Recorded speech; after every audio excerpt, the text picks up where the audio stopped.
noticia para nosotros muy apreciada, señor ministro. Y nos acompañan como periodistas Socorro Arias, la periodista senior en el tema de educación, y Verónica Rosario, periodista de las nuevas del Diario Libre, de las jóvenes. Ministro, muchísimas gracias, don Ángel, por venir a hablar un rato con nosotras. Estamos de verdad muy agradecidas. No, yo muy complacido de estar aquí en Diálogo Libre, y obvio, me complace mucho puesto que el tema de educación, en particular el medio que usted dirige, tiene un espacio garantizado, y eso es bueno, porque si la sociedad debe hablar de algo, es justamente de la educación. Una pregunta entonces, ¿hablamos suficiente de educación o solo hablamos para quejarnos? ¿El tono de la conversación en la sociedad sobre la educación es el correcto?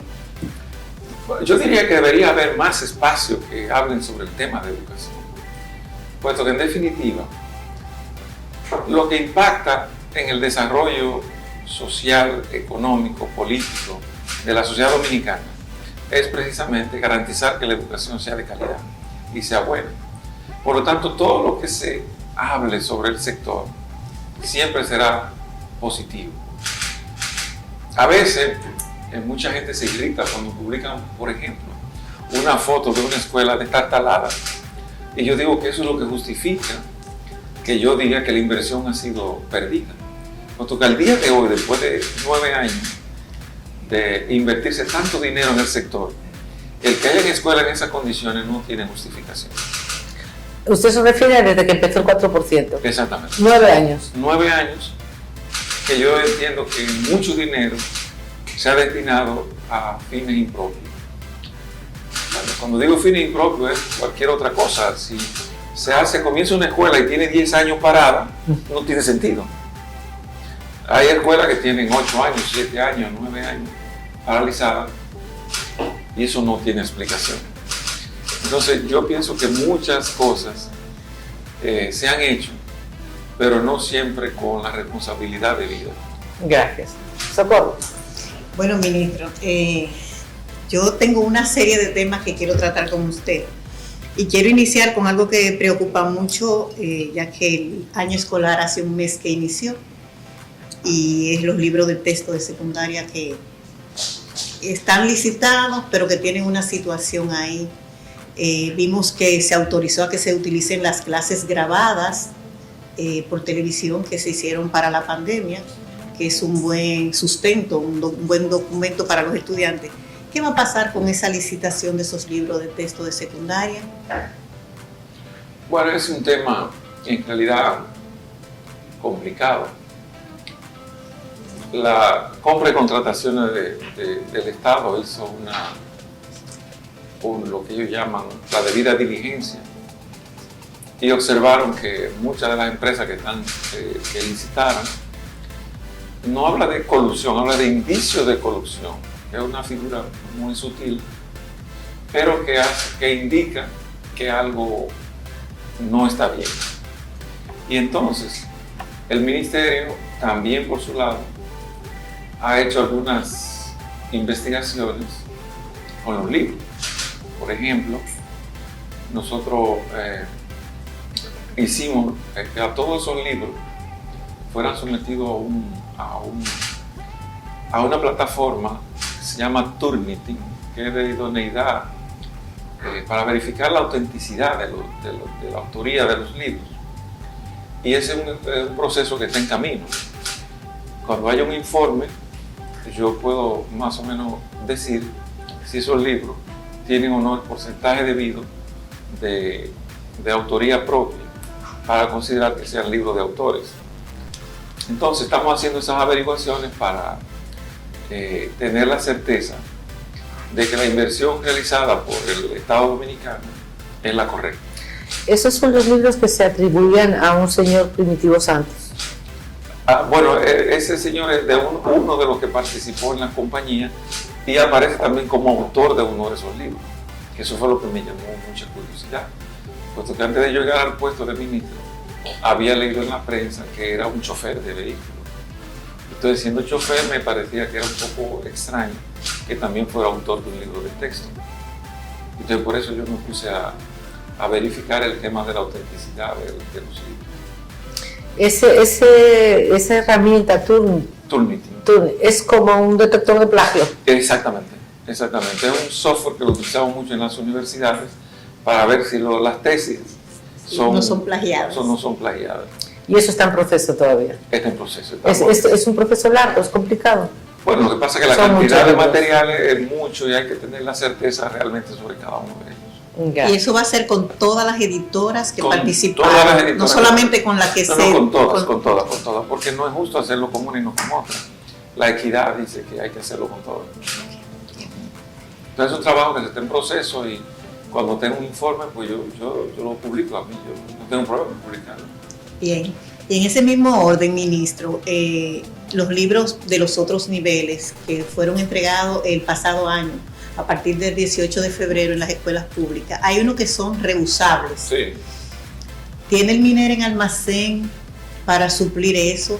¿Están las escuelas ya con todos los libros que se Esos necesitan? libros ya fueron distribuidos, porque en realidad esos libros se compraron el último año de pandemia y se entregaron 2 meses antes de terminar el año escolar. Por lo tanto, los libros estaban totalmente nuevos, falta de uso, y se recuperaron y se han vuelto a distribuir. Sí, porque me llegó de la gestión pasada una solicitud para comprar nuevos libros Sí. de esos niveles. Sí. ¿Eso se desestimó? Nosotros no hicimos esa nueva compra tampoco, precisamente por el mismo hecho de que esta licitación a la que hablamos hace un rato sobre los libros de texto de secundaria, muchas de las empresas que participaron en ese proceso eran las mismas que habían participado en el proceso anterior. Okay. Y por lo tanto no hicimos esa nueva compra. Okay. Ministro, una pregunta. El año pasado hubo mucha discusión sobre el acceso el nivel del acceso de las pruebas para docentes, ¿verdad? En la normativa. ¿Qué opina y en qué momento estamos? ¿Qué se decidió? Bueno, el concurso de docentes se realizó. Inicialmente fue convocado para 19,000 docentes, pero la prueba la tuvieron éxito unos 31,000 docentes, de los cuales se nombraron 24,400 docentes, con un impacto en la nómina bastante fuerte. Unos 2.000 millones, ministro, porque yo vi que en 2 años ha aumentado. La nómina, para cubrir los costos de esa designación, se entró en un déficit de 13,000 millones de pesos, que va a ser ¿al año? No, en la nómina docente, sí, para el año. Pero esos recursos, simplemente lo que se ha hecho es una reorientación de los recursos del ministerio para poder destinarlos a pago de nómina y cubrir esa designación. Pero eso está resuelto, no es un problema de falta de dinero, sino de una reorganización interna del ministerio. Y eso se paga. Pero todavía quedan por designar algunos docentes y estamos en ese proceso. Pero no lo estamos haciendo automáticamente por las peticiones que hacen los directores, sino haciendo auditorías en los centros para verificar que realmente efectivamente falten. Porque le pongo un caso, en Asua, en un liceo grande de Asua, encontramos que sobraban 8 profesores, simplemente reorientando el horario de cada uno de los que estaban ahí. Y sobraban 8. Y yo estoy seguro que eso puede pasar ocurre a nivel nacional, puesto que si usted hace una división matemática de la cantidad de docentes que hay en el sistema, ¿verdad?, por la cantidad de alumnos, el resultado es que me da un promedio de 18.5 alumnos por docente. Eso está muy bien. No, eso es para un país desarrollado. Exacto. Entonces eso no es lógico. Entonces aquí hay un problema de estadística que indica que en algún lugar hay un exceso.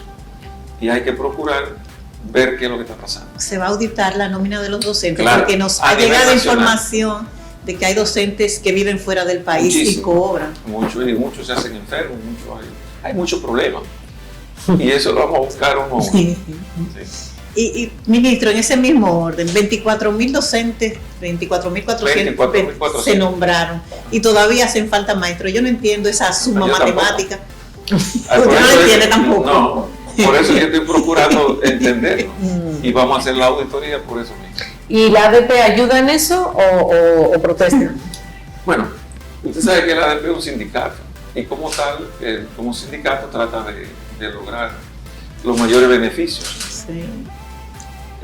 Obvio, en algunos lugares hay resistencia, en muchos lugares hay resistencia del sindicato, pero yo ahora mismo acabo de crear lo que se llama mesa de trabajo, en la cual vamos a invitar en que cada distrito educativo participe el representante de la ADP, el director de distrito y la asociación de padres, para que las soluciones sean negociadas, se busque la mejor solución a partir del interés de la escuela, no el interés específico del sindicato, sino el interés de la escuela. Es una mesa que se pactó en el pacto, valga la redundancia, pero que no se había puesto en vigencia. Y yo entiendo que es un mecanismo de concertación que puede ayudar mucho a que la política educativa funcione. Porque en verdad, ¿cómo digo? El Ministerio de Educación no puede trabajar sin los maestros, porque los maestros son Claro. el capital de trabajo fundamental del ministerio. Son los que están Son los que están frente a la escuela. Entonces hay que trabajar con ellos. Aunque sindicalizado o no, es el capital fundamental de trabajo del ministerio. ¿Qué hacer? Trabajar en armonía con ellos. Y eso es lo que queremos. Usted ha dicho que en esa mesa de trabajo intervendría también los padres. Claro, porque los padres es un eslabón que no tiene todavía el protagonismo que debería. Eso es lo que estamos tratando, de que el padre de familia, como responsable principal de la educación de sus hijos, esté presente en las decisiones que toman. Y por eso, incluso he instruido que si el padre no puede asistir a la reunión, no se haga. Tienen que estar todos juntos. ¿Y usted siente que hay una receptividad a esto? O sea, ¿por qué la asociación de padres? Claro. Hay la receptividad, pero es un proceso que comienza ahora. Ahora vamos a empezar a implementarlo. Ya está, la decisión se tomó y se hizo llegar a todo el mundo. La cuestión ahora es implementarla. Y creo que la ADP está de acuerdo y la ACMA está de acuerdo. ¿Cómo son sus relaciones con la ADP? Hasta ahora son buenas, pero eso no significa que mañana no sean malas. Yo voy a tratar de que siempre sean buenas, porque, por lo que le acabo de decir, sin los maestros es difícil trabajar en el ministerio, no tiene sentido. Entonces lo que vamos a hacer es que todas las veces que tengan una queja y ellos me inviten a una reunión, yo voy, sin ningún problema. Y hablamos libremente de lo que ellos quieran, sin ninguna dificultad. El presidente de la ADP le puso en sus redes sociales que usted debería transparentar cuántos colegios reciben el pago del bono de los $500 por los niños. Él lo sabe. Es una pregunta tonta. Él lo sabe y le digo por qué. El Ministerio de Educación hizo una oferta para 100.000 bonos. ¿Cuánto hay? 2.100. Ya digo, hay 2.100 que se registraron, pero en términos reales hay 2.000, como 2.006, que han hecho efectivo la inscripción de los niños en la escuela, en el colegio. Y se está ahora mismo en el proceso de la contratación, de hacer el contrato con el colegio. Con el colegio privado para que los admitan. No, ya los colegios lo admitieron. Sí. Los colegios han hecho una excelente colaboración. Se pusieron desde el principio de acuerdo y dijeron que sí. Y en todos los colegios que un niño ha llegado, ellos lo han admitido. ¿Qué tipo de colegio? Los colegios que hay en la zona donde están los niños. ¿Dónde están los niños? Puede ser colegio clase media baja, pero el colegio que hay disponible en la zona. Porque no pusimos un criterio de selectividad, pusimos el criterio de que esté en cercanía de los niños. ¿De dónde salió la cifra de 100.000?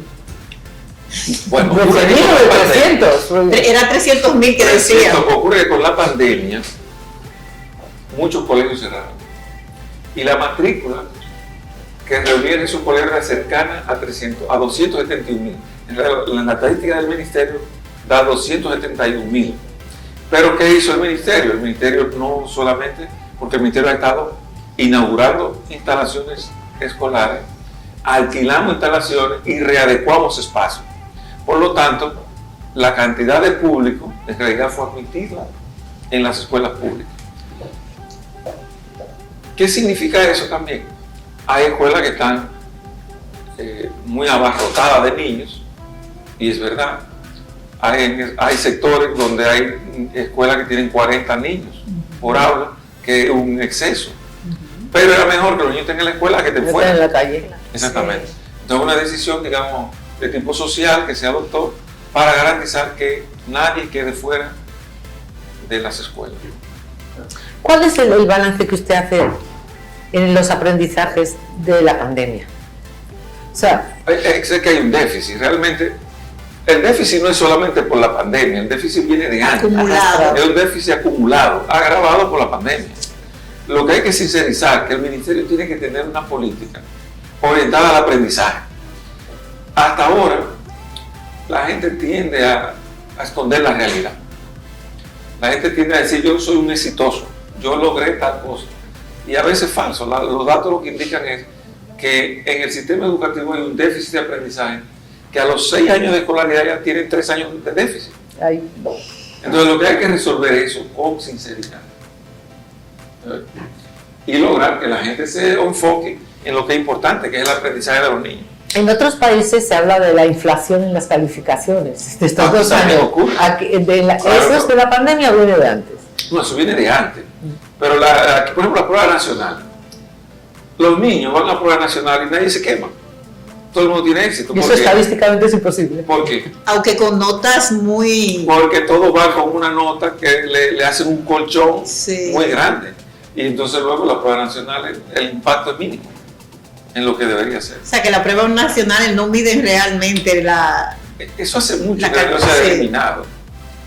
Ahora hay una comisión que nosotros creamos para evaluar todo el sistema de, para la redundancia, de evaluación. de evaluación de los aprendizajes, incluyendo pruebas nacionales.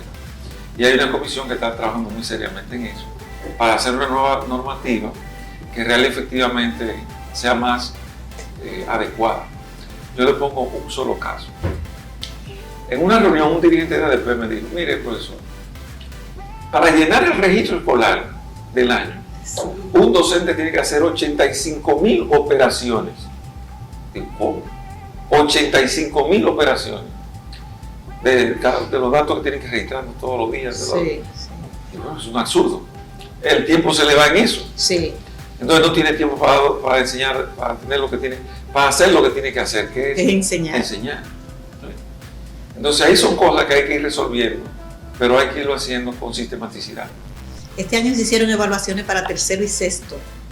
Y los resultados de esas evaluaciones que dicen lo mismo.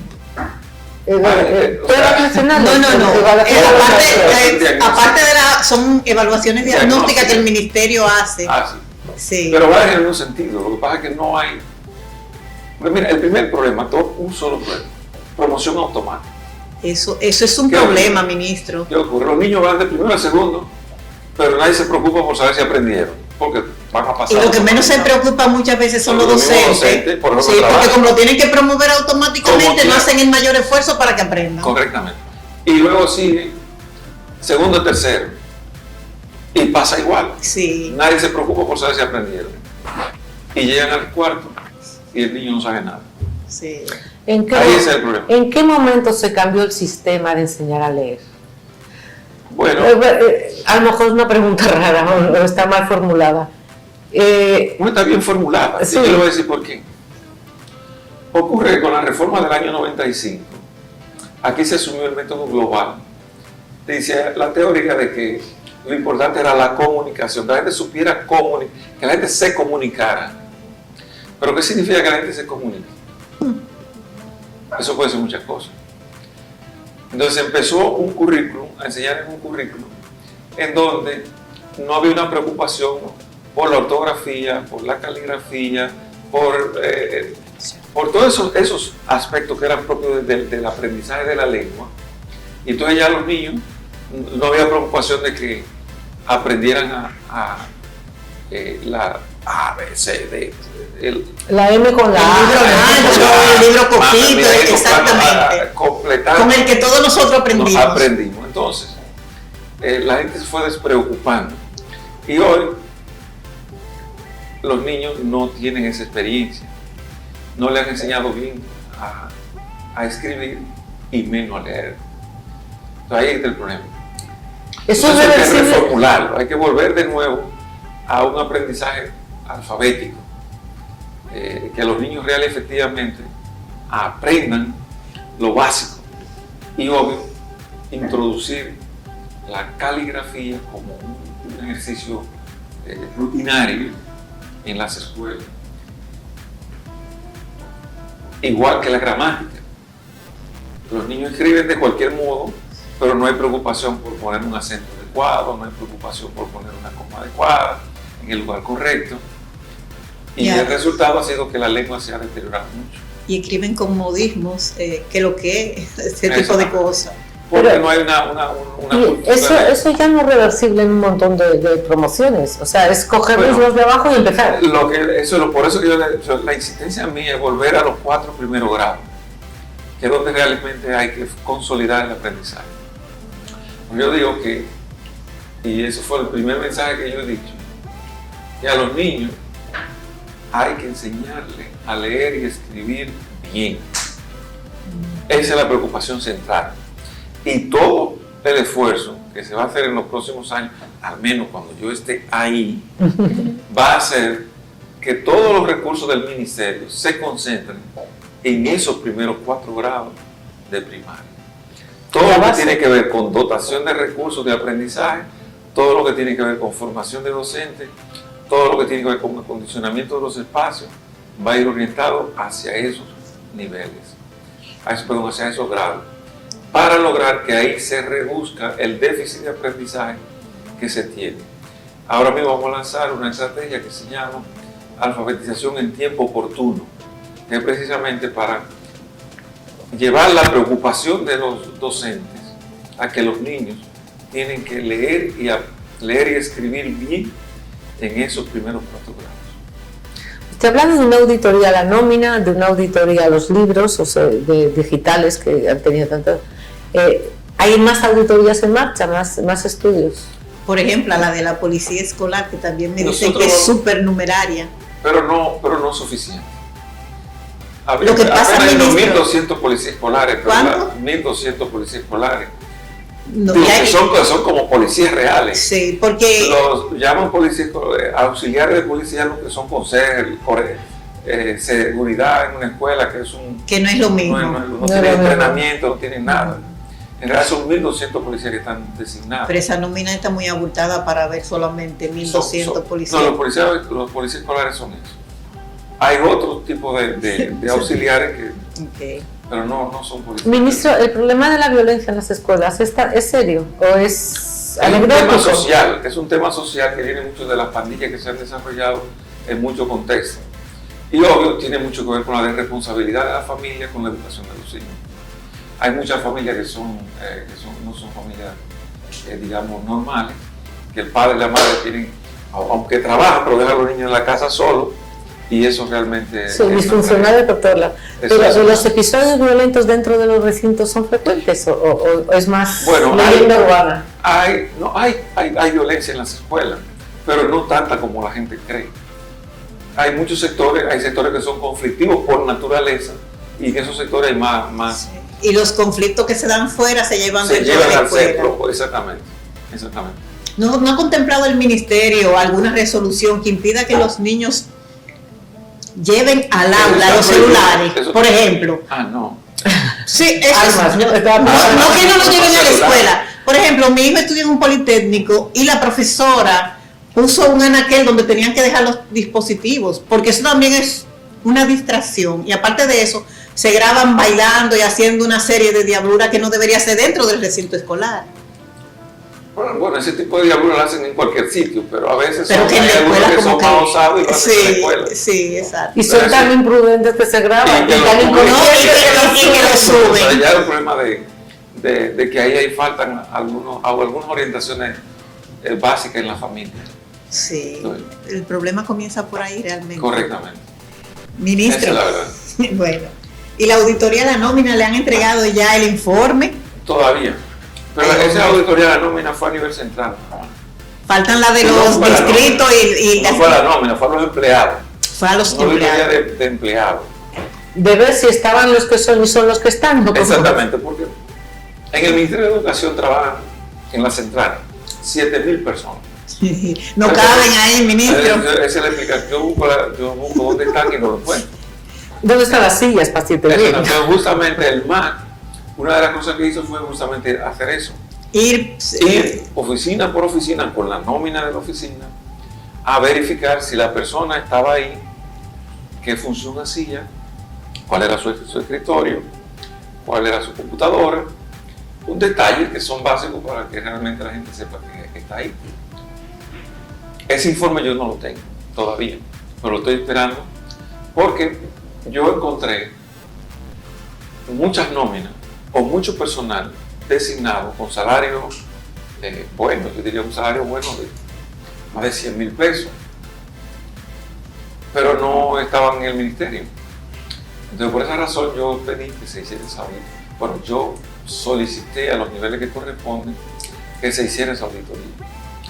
Y realmente lo que esperamos es que haya que los detalles de la auditoría me permitan entender el funcionamiento del nivel central del ministerio. Pues dicen que hay varias nóminas. No, en el ministerio hay nóminas para todo. Segregadas. Claro, segregadas hay muchísimas nóminas. Y eso es lo que también estamos tratando de consolidar. Por ejemplo, hay una nómina que yo la encontré, 510 personas de educación infantil. ¿De? Educación infantil. Yo llamo a la gente de INAIPI, que son los que trabajan en el tema, y le presentamos la nómina, pero de esa nómina ellos identificaron 210 personas que trabajan con ellos, ¿verdad? Me faltan 300. Yo mandé a bloquear la nómina entera y encontramos que 80 personas adicionales, hay 26 que trabajan en San Francisco de Macorís, otros en Santiago, pero no hemos llegado a los 510, me sobran todavía una cantidad importante. Y estamos esperando. Y los del INAIPI necesitados de personal, sí estaba, pero que suelen estar siempre necesitados de personal. Y esos planes que anunció el presidente de ampliar la educación, ¿verdad? Infantil, ¿cómo van? Bueno, pero ese proceso lo anunció el presidente cuando fue a Santiago. Y el ministerio está trabajando en eso. Ya hay un diseño de los módulos que se van a hacer y se van a licitar ahora en el mes de noviembre. Se van a comenzar con 1,000 módulos de 3 aulas cada uno y una batería de baño por un valor de 11,000 millones de pesos. ¿Es factible este curso? Claro. La ley de educación contempla ese nivel de educación de 3 a 5 años. Que además tendemos a creer que eso no va a es ayudar a tan mejorar el aprendizaje de los importante. niños. Que tendemos a pensar que es innecesaria y para los especialistas dicen que es la base de toda la neurolingüística. Eso va a ayudar muchísimo a que los niños cuando estén en los primeros 3 grados de primaria realmente aprendan. ¿Va a ser a nivel nacional o a nivel nacional? No es un programa a nivel nacional y la idea es justamente que los niños desarrollen todas esas habilidades motoras finas que son indispensables para aprender a leer y escribir, y lo van a hacer en eso. Entonces necesitará contratar a más docentes. Más docentes Y más personal de seguridad. Vamos a sacar los que están en los distritos, que no hacen nada, que no caben tampoco. Hay otro problema ahí, sí. Que hay un problema. ¿Cuál es el problema de los distritos? Hay muchos docentes como técnicos. Esa fue otra de las cosas que impactó. Que son por motivos nombrados por motivos políticos sin concurso. Entonces ahora hay una norma que también en noviembre vamos a auditar todos los distritos educativos y también se va a hacer una evaluación de todo el personal que está ahí en los distritos, designados como técnicos, aunque son interinos, pero están designados como técnicos. Eso comenzó, no fue ahora, comenzó hace un tiempo. Sí. Y hay en esa condición de técnico interino 3.500 personas. Entonces vamos a auditar si esos señores que están ahí designados reúnen la competencia que dice la ley que deben tener y el tiempo que dice la normativa que deben tener para confirmarlo o no, a partir de una evaluación de su expediente. Bueno, ¿usted cree que habría que repensar el 4%? No, el 4% es insuficiente. Lo que ha habido es mal uso del 4%. No es que el dinero sobra, el dinero falta. Porque, por ejemplo, el presidente anunció 24,000 millones de pesos ahora recién. Pero son dinero que van directamente a cosas concretas, que van a impactar en la calidad de la educación. ¿A qué va en concreto? Bien, primero a 3.400 millones van orientados a mejorar las condiciones físicas de las escuelas. Hay más de 1000 escuelas que tienen todos los techos dañados, ¿verdad? Filtración. Eso no se justifica. Que una escuela esté llena de agua. Sí, eso no se hay escuelas que justifica. tienen desastrosas. Hay escuelas que no tienen baños, que todavía tienen letrinas. Sí. Hay escuelas que no tienen luz, energía. Eso es imperdonable. O sea, como después del uso del 4% en 9 años, eso no debería existir al día de hoy. ¿Ustedes ven? Entonces son cosas que no se han hecho, pero que son necesarias hacer. ¿Ustedes ven? Entonces no es que falta dinero, pero no es que sobra dinero, es que falta dinero. Pero si se usa correctamente. En ese orden, ministro, lo que se ha evidenciado en el ministerio es que hay una falta de fiscalización terrible del uso de los recursos. Yo te puedo comentar un caso. Yo encontré, tengo 2 meses en el cargo, yo lo que pasa es que soy curioso. Sí, parece que lleva mucho. Ha rendido. Curioso. Yo me he puesto a identificar todos los contratos que hay en el Ministerio de Educación que tienen que ver con butacas, con construcciones, con equipamiento electrónico, con todo eso. Y ya yo tengo identificado más de 5.000 millones de pesos en contratos no cumplidos. Que la gente tiene dinero en los bolsillos, el 20%, y no lo han ejecutado. De todo tipo de cosas. De todo tipo de cosas. Hay una señora, por ejemplo, que ha participado en 5 licitaciones del Ministerio de Educación de butacas y no ha entregado una sola butaca. Y ha ganado. Y ha estado en 5 procesos de licitación. Y la que le han adjudicado. Le han adjudicado. En esos 5 contratos ya se han embolsillado el 20%. Y no ha Y no ha entrado entregado una butaca. Hay licitadas 600.000 butacas en los últimos. ¿Cuántas butacas recibió el ministerio? Menos de 100.000 en los últimos 8 años. Por De eso- licitaciones que han hecho por más de, o sea, monto de licitación de las butacas licitadas, 600.000, y el ministerio no ha recibido 100.000. Y se ha pagado el El adelanto. El 20%. Eso es susceptible de ir a la justicia y de denunciar. Claro, lo estamos haciendo. Ahora mismo ese equipo de abogados está todos sus contratos, lo estamos identificando. Se ha solicitado su suspensión, su terminación. Y a todos esos suplidores le estamos suspendiendo el registro de proveedores del Estado. Hay un Y lo fallo, vamos a someter a la justicia para que devuelvan los cuartos. porque hay un fallo obvio. Si esta señora no entregó la primera licitación, No debieron ¿por qué dejarla le dejan concursar concursar en las los siguientes? Ahora establecimos en las nuevas licitaciones que se están haciendo, se introdujo una figura que todo el que no ha cumplido con una licitación previa no puede participar en la siguiente. Eso está en el pliego en el pliego de licitación que estamos haciendo ahora, incorporamos eso. De todos los dispositivos electrónicos que se compraron en la pandemia y se repartieron, los del PNV y los locales, ¿cuántos sobreviven? ¿O cuántos? No se entregaron todos tampoco. No se han entregado todos, faltan como 300.000 por entregar y de eso ya hay más de 4.000 dañados, de lo que están vigentes. Digo que tenemos identificado. Faltan 300.000 por Por entregar entregar. de la licitación del De la- principio de la pandemia. Ajá. Y eso ya... Esos contratos los estamos suspendiendo y también Esas, y haciéndolo en el mismo O proceso. sea, 300.000 que no le han entregado al ministerio. no, pero corríjame que yo creo que eso se pagó entero, no el 20%. El 20% se le pagó a la mayoría. Digo, a todos. Todo el que tiene una licitación, que le han adjudicado una licitación y ya tiene un contrato registrado en la Contraloría, obligación de entregar el 20%. ¿Qué opina de la calidad de las clases que se dieron en la pandemia, las clases grabadas? Se hizo un excelente esfuerzo. Ok. Un excelente esfuerzo ahí y se invirtió mucho dinero haciendo eso. Pero obvio, hay muchas condicionalidades que hicieron que el impacto no fuera el que uno esperaba. Pero el esfuerzo que se hizo fue enorme. Y en realidad se utilizaron todos los medios a disposición del país para lograr preservar el año escolar. Pero obvio, un niño que no tiene internet no puede acceder a internet. En un barrio donde la luz se va 8 horas al día, no podía llegar la emisión De la televisión, de acá se y además el niño solo en su casa, probablemente Sin ninguna responsabilidad. exactamente. Había muchos factores que impidieron el resultado esperado.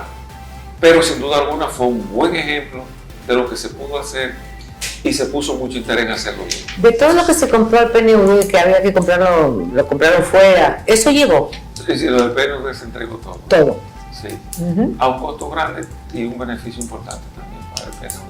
5 millones por lo menos. Bueno, Enorme. unos dineritos adicionales. Se está auditando ese año escolar en la pandemia porque se hizo una inversión muy fuerte y hay cuestionamiento de cosas que como que se sobrevaluaron.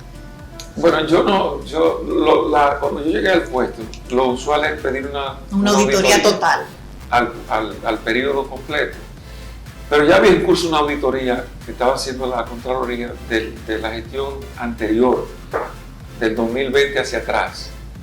Entonces yo simplemente pedí que la ampliaran al 2022.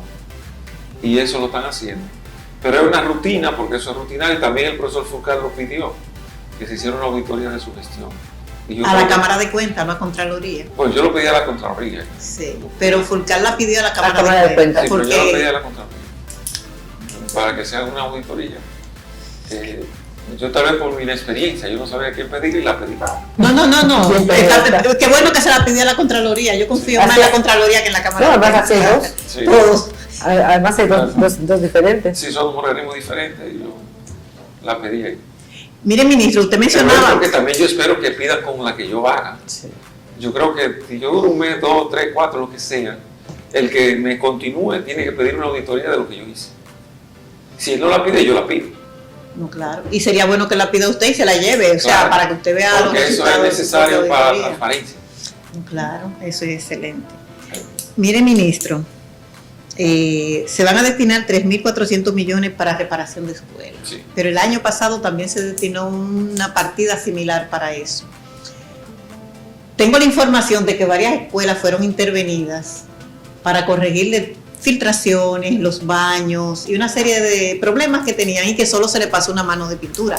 Eso también está siendo auditado, ¿verdad? Bueno, lo que ahora nosotros tenemos es 20 auditores que van a trabajar permanentemente dándole seguimiento a ese dinero, ¿verdad? Hay una oficina de fiscalización del ministerio que yo encontré, con los técnicos que están ahí, yo lo encontré también. No hemos movido ninguno, pero a mí me da la impresión que el director es serio. Entonces yo le atribuyo esa responsabilidad de auditarme todo ese tipo de cosas.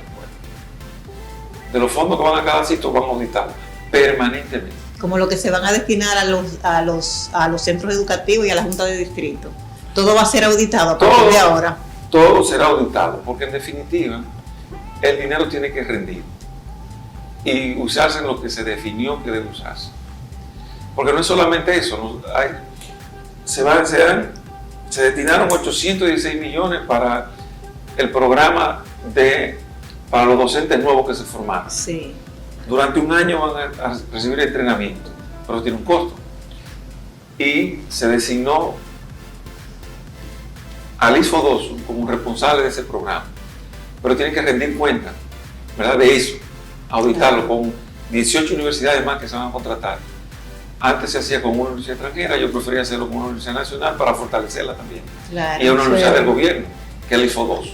Entonces ellos van a cumplir con su trabajo, ¿verdad? Si no lo hacen, nosotros lo auditamos a ellos también, porque es un tema de auditar. Pero no solamente son esos programas, hay más. En el país hay 308 centros que tienen el nivel de politécnico, son denominados politécnicos. 38 de los cuales recientemente se hizo una licitación para equiparlos, reequiparlos. Sí. Es que politécnicos sin equipos. No lo tenían. Sí. Pero hay 270 de esos politécnicos que no tenían más que el nombre. Entonces ahora vamos a equiparlo durante este año. Se van a hacer las licitaciones en conformidad con la naturaleza de cada uno de ellos para equiparlo y entrenar a los docentes en el uso de los equipos que se compran.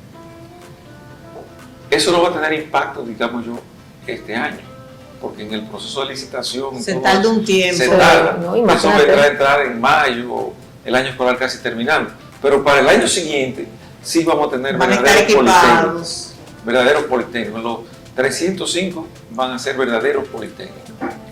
Ahora, ¿con qué hemos asociado eso? El gobierno está haciendo grandes inversiones por ejemplo, en Pedernales, en San Juan de la Maguana, El Plan San Juan es exactamente, en San Juan de la Maguana, en Montecristi, ¿verdad? Manzanillo, con el puerto que se va a hacer ahí muy importante, en Samaná. Entonces, esos liceos de esa zona los vamos a reconvertir en politécnicos. ¿Para qué? Para que puedan formar los recursos humanos necesarios para que esa inversión que el gobierno está haciendo se pueda beneficiar al pueblo donde están. Porque ocurre, si usted tiene una inversión en Pedernales y no hay técnicos, ¿de dónde van a ir a los técnicos? De Santo Domingo, que van a trabajar en los hoteles, van a trabajar en los... de aquí van a es que uno de los problemas más grandes que se identifican en Pedernales es quién lo va a hacer. Exactamente. Entonces, por eso vamos a instalar ahí una infraestructura académica que permita resolver las necesidades que se van a generar con la inversión que se está haciendo en esa zona. ¿Usted apostaría mucho por esta formación profesional de politécnico? Claro. Más que claro, universidad. Obvio que sí, porque es una formación que impacta directamente con... La gente sale a 12 años de formación de la escuela puede y puede trabajar de una vez. Obvio,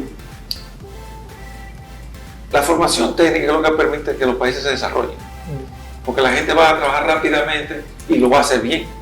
Entonces hay que poner dinero en eso para que el país entero tenga una formación, claro, focalizada en función de la naturaleza de las regiones. No es lo mismo producir, por ejemplo, en Maní, que es una zona eminentemente agrícola. ¿Qué debe haber? Una buena formación. Tipo ISA. Exactamente, de ese tipo de formación y ganadera, que es lo que se produce en esa zona. Y así focalizando en función de la naturaleza de cada contexto, para que pueda tener impacto. Ministra, así como van a ustedes equipar los politécnicos, que solo eran de nombre, con la tanda extendida, en horas de la tarde, ¿qué ustedes van a hacer? Porque eso hay que llenarlo de algún tipo de contenido. Teóricamente, en el Ministerio de Educación, teóricamente en el Ministerio, la pregunta que tú me haces, yo se la he hecho allá al Ministerio. Y me dice, no, pero las 8 horas se cubren. ¿Cómo? ¿Y por qué hay tanta queja? Bueno, como no me han dado mucha claridad, yo creé una comisión. A ver qué es lo que se hace ahí. Que está trabajando eso. En esa comisión hay personas del Ministerio, pero también de la sociedad civil. Porque yo creo mucho en el aporte que los veedores, no los veedores solamente por ser veedores, sino los veedores que trabajan, que se incorporen a la mesa de trabajo. Y están trabajando en esa comisión para definir la ruta a seguir con la tanda extendida. Sí, porque la ¿Pero qué pista le están dando? No le dan ninguna pista. Todavía no hay un informe. Pero si se llenan 8 horas son muchas. Claro, sí. Están analizando todo. Sí. Pero yo justamente algo que le dije a la gente de primaria, que también están entendidos, que por qué no ocupan el tiempo en lo que yo les decía ahorita al principio, en lo que es caligrafía, ortografía, lectura comprensiva, clubes de lectura, y dedicarlo a cosas que son básicas. Sí. Es volver a lo que se hacía antes, para que la gente realmente aprenda. Ustedes dirán que eso está muy desfasado, que tiene que ser cosas de tecnología, bueno, tal y cual. También vamos a hacer cosas de ese tipo, porque hay un programa para robótica. Pero ¿qué ocurre? Primero hay que aprender a escribir, porque eso es lo básico. Totalmente. Entonces tenemos que concentrar el esfuerzo en lo que me parece fundamental, y es que el dinero vaya donde es más necesario. ¿Hubo o no hubo deserción masiva en la pandemia? Bueno, durante la pandemia sí, pero ya luego se ha recuperado. La escuela tiene un flujo de personas impresionante. Sí, ahora sí. En realidad ahora mismo han llegado más personas de las que esperábamos. Y muchos de esos problemas tienen que ver con eso. Pero también ha habido una falta de planificación. Y yo le voy a decir por qué. Por ejemplo, en Invivienda, fue uno de las zonas que me dio alarma. De los primeros que se quejaron por falta de cupo fue en Invivienda. Pero ¿qué ha pasado en Invivienda? El proyecto de Invivienda era para 10.000 familias. De la ciudad de Bombó, perdón. La ciudad de Bombó. Era para 10.000 viviendas. Significa que si cada familia tiene 2 niños, son 20.000. Pero la escuela, ahí solamente hay 4 centros educativos y solamente permiten una población máxima de 4.000 personas. En todas las escuelas Y que no hay. sería que contaban con que no se iban a llenar las 10.000 familias, sino en el largos Pero plazo. ¿qué ocurre? Que ahora no solamente son 20.000, hay 38.000. Y se espera que en los próximos 5 años se llegue a 100.000 personas a esa zona. O sea, que ustedes van a tener que ¿Qué construir muchas significa? escuelas Que en la hay que zona. construir escuelas por obligación. Pero muchas. Exactamente. Entonces, son de las cosas que no han previsto nuestros planificadores. Verón, por ejemplo, en la zona de Higüey, que es una zona de expansión demográfica por la importancia económica que tiene Es un el motor. polo turístico de esa zona. Entonces, concentrado de gente, pero no de escuela. Entonces, ¿qué hay que hacer ahí? Construir escuelas.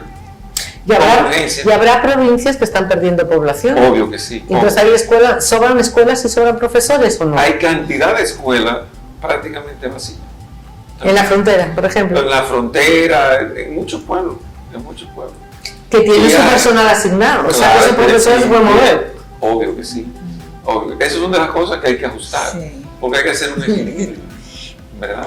Ministro, y en ese orden, para construir esas escuelas, que se haga en un tiempo, vamos a decir, promedio, Prudente. imprudente, con esta ley de compras y contrataciones y estas licitaciones que siempre generan ruido, vamos a decir así. Bueno, uno de los grandes problemas que tiene la construcción de escuelas es que hay 3 ministerios que intervienen.